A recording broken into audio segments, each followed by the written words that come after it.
When in the spring of 1994, Scott Baker married Shelley Burrell, he was thrilled to gain a son as well, her 3-year-old boy, Michael.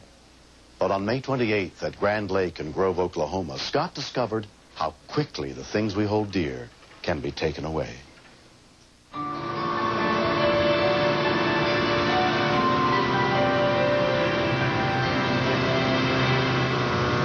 Michael was just sitting in between my legs because he wanted to be by the wheel. He had never been out on a boat before. I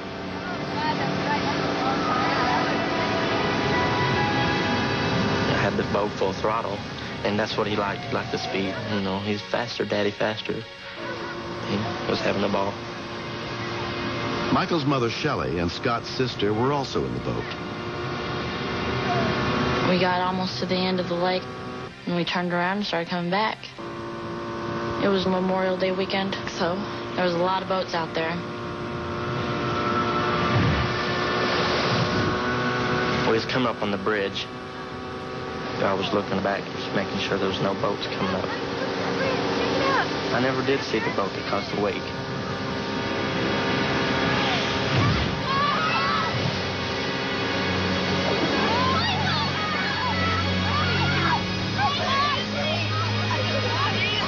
I was just yelling, Michael, Michael. I looked around and I couldn't see him. I didn't know where he was. Jim Spencer and his wife were coming in from fishing when they saw the accident. The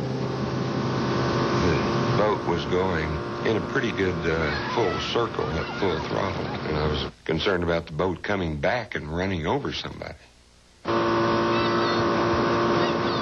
At that time, I heard a little scream, and I looked up at the boat.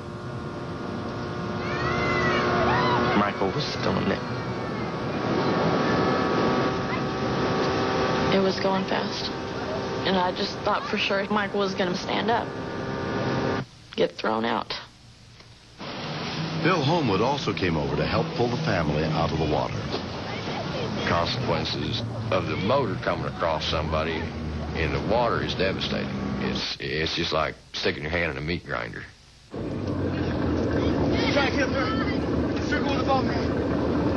We picked Scott up, and I asked him how much gas his boat had in it. He said it just filled it up. I thought, my gosh, that thing will run for 3.5 hours. I was close enough to where I could holler at him, telling him just to stay down. I was very worried because it was full throttle, and if it would have straightened out and hit something, Michael, as small as he was going to be seriously injured, if not killed. The only idea I had at the time was for Scott to get back in the boat. We had enough power with our boat to get alongside it.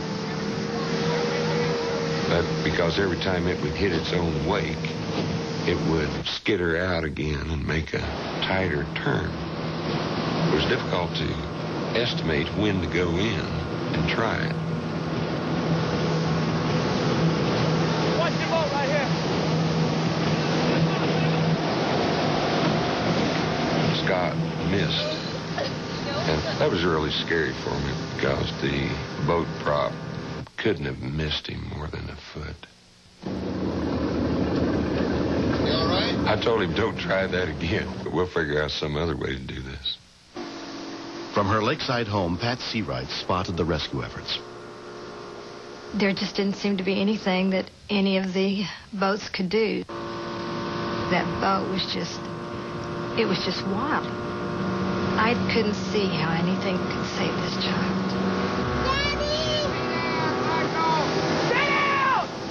Every now and then you hear him scream, Daddy, or Mama. He's my stepson, but I love him like he's mine.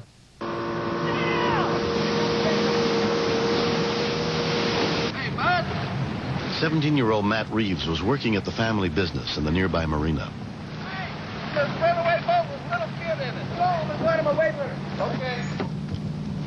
Matt's father, Roy, was also working that day. Matt enjoys helping people. So, knowing Matt like I do, I yelled to him, be sure you've got a life jacket on.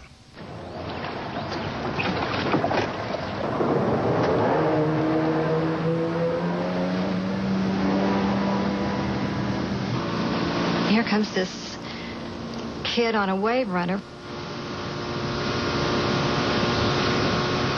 We didn't know what that kid was going to do.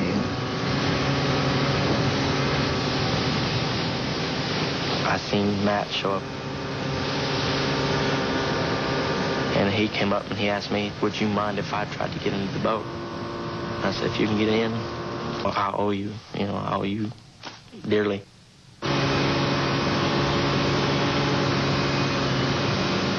Matt has a reputation for being a wild man on the lake. He rides that wave runner all the time.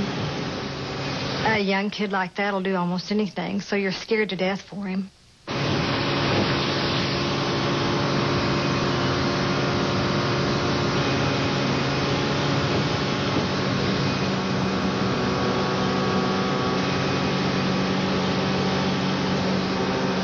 After I saw Matt go in and then back off, I got to thinking, that's my boy out there. If a runaway boat hits him or knocks him off the wave runner, he's going to be chopped by the prop. It was scary.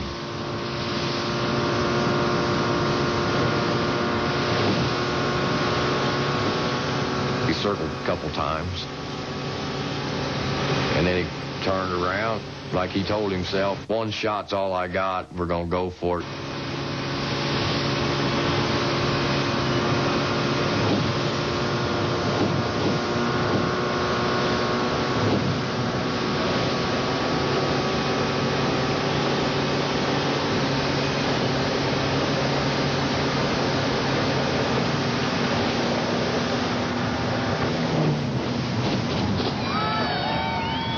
After I shut the boat down, everybody in the boats were cheering, and horns were blowing and blasting.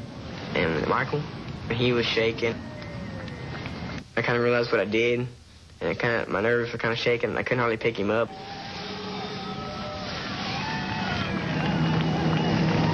Everybody's mood changed so fast. I think they kind of wanted to just step out of my boat and walk on water over there.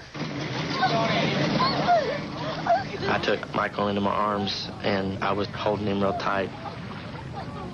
I couldn't stop crying.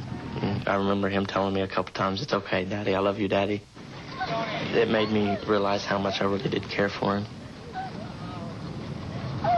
It was all over, and I just can't explain how tremendously relieved we were. It could have been so bad. I turned to Matt, and I said, I'd like to shake your hand, young man. About that time, the lake patrol boat pulled out. I turned around to look for Matt, and he was gone. Off into the sunset.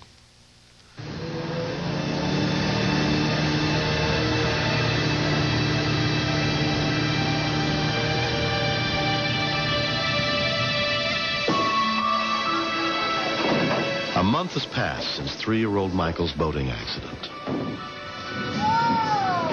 I made it! You know what the boat did to my mom and dad? It threw them out in the water. It went around and around the circle again, and I was scared to stand up.